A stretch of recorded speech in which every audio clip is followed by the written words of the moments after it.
Only a few days after his blessed birth, the ancient Arabian tradition called upon her to entrust her newborn to a desert wet nurse, one who could raise him in the pure, untouched air of the open desert, where children grew strong, healthy, and eloquent in the finest Arabic tongue.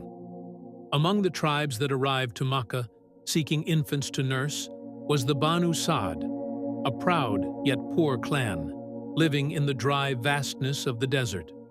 From them came a woman, Halma bint Abd Duaib, a woman of humble means, riding a frail donkey, her heart heavy with worries. Her camels gave no milk, her donkey stumbled weakly, and her own child at her breast cried from hunger. But fate, guided by the decree of Allah, was pulling her toward a moment that would change her life forever. As Halama and her companions reached Makkah, no one offered them a child, for Muhammad, peace be upon him, was fatherless, an orphan. The wet nurses, hoping for generous rewards, passed him by, seeking wealthier families. Halama, too, hesitated. But as the day ended and her heart softened with mercy, she said to her husband, "By Allah, I do not like to return empty-handed. Let me take this orphan boy. Perhaps Allah will bless us through him." And so, with tender arms, Halama lifted the infant Muhammad, the future mercy to the worlds, onto her mount. From that moment, miracles unfolded like hidden treasures. Her weak donkey suddenly raced ahead of the others, her dry breasts filled with milk, and her own hungry child slept full and content. The starved camels in her desert camp filled their udders with milk once more. The winds of the desert carried whispers.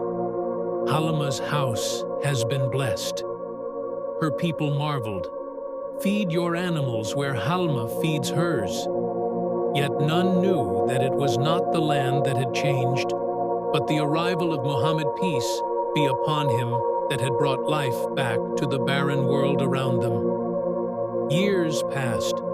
Under the endless blue skies of the desert, Muhammad grew, stronger, fairer, more beautiful than the other children.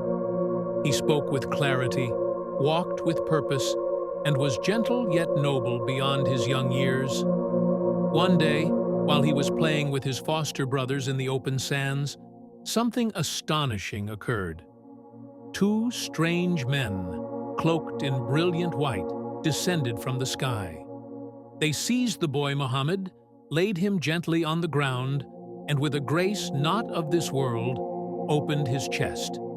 Halama's son, terrified, ran screaming back to the camp.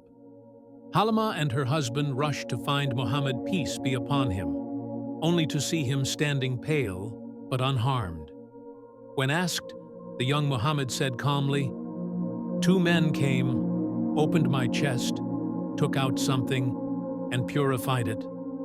It was the angels sent by Allah who had removed from his heart any trace of darkness, washing it in a golden vessel filled with the light of faith. Fearful for his safety, and sensing the signs of something greater, Halama returned him to his mother, Amina. Her heart was heavy. She had loved him as her own, but she knew this was no ordinary boy. His future called him back to Makkah. There, under the shadow of the sacred Kaaba and the watchful eyes of the Quraysh, Muhammad would continue to grow, carrying within him the light that would one day pierce the darkness of the world.